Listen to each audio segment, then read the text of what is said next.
ఓట్లకే గాని అభివృద్ధికి మేము నోచుకోమా.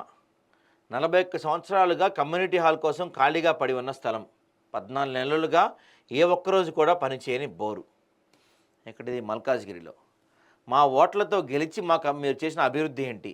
కాలనీ ఏర్పడి 41 సంవత్సరాలు గడిచినా ఈ రోజు వరకు కాలనీలో కమిటీ హాల్ లేకపోవడం విడ్డూరం.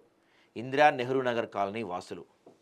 41 సంవత్సరాల నుండి అన్ని రాజకీయ పార్టీ నాయకులు ఓట్లు వేసి గెలిపిస్తున్నా కేవలం రోడ్లు మోరీలు తప్ప తమ బస్తీకి ఏ ఒక్క నాయకుడు చేసింది ఏమీ లేదని ఇందిరా నెహ్రూ నగర్ కాలనీ వాసులు ఆగ్రహం వ్యక్తం చేశారు.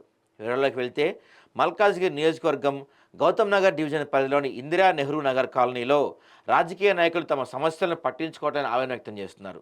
కాలనీ ఏర్పడి 41 సంవత్సరాలు గడిచినా ఈ రోజు వరకు కాలనీలో ఒక కమ్యూనిటీ హాల్ కూడా లేకపోవడం విడ్డూరం. మహిళలు సమైక్య గ్రూపులు చేసుకోవాలన్నా, యువత ఏదైనా మీటింగులు పెట్టుకోవాలన్నా అన్ని రోడ్లపైనే కొనసాగుతున్నాయని, కాలనీలో కమిటీ హాల్ కోసం ఉన్న 60 గజాల్లో నిర్మాణం జరపడానికి నిధులు లేవని నాయకులు చెప్పడం తమ దౌర్భాగ్యం అన్నారు. ఓట్ల సమయంలో తమకు ఏ సమస్య లేకుండా చేస్తామని మభ్యపెట్టి తమతో ఓట్లు వేయించుకొని గెలిచిన తర్వాత ఏ ఒక్క నాయకుడు తమ వద్దకు వచ్చి తమ సమస్యలు తీర్చిన దాఖలాలు లేవన్నారు. గతంలో నాయకులు కమ్యూనిటీ హాల్ నిర్మాణం జరుపుతామని పలుమార్లు కొబ్బరికాయలు కొట్టి ఫోటోలకు ఫోజు ఇచ్చి వెళ్ళారు తప్ప ఈ రోజు వరకు కమ్యూనిటీ హాల్ నిర్మాణం ఊసేదని నాయకుల తీరుపై మండిపడ్డారు. జనరల్ ఎలక్షన్స్ సమయాన తమకు బోర్ వేయించిన ప్రస్తుత కార్పొరేటర్ 14 నెలలు గడిచిన తర్వాత ఈ రోజు వరకు దాన్ని స్టార్ట్ చేయకపోవటం హాస్యాస్పదం అన్నారు.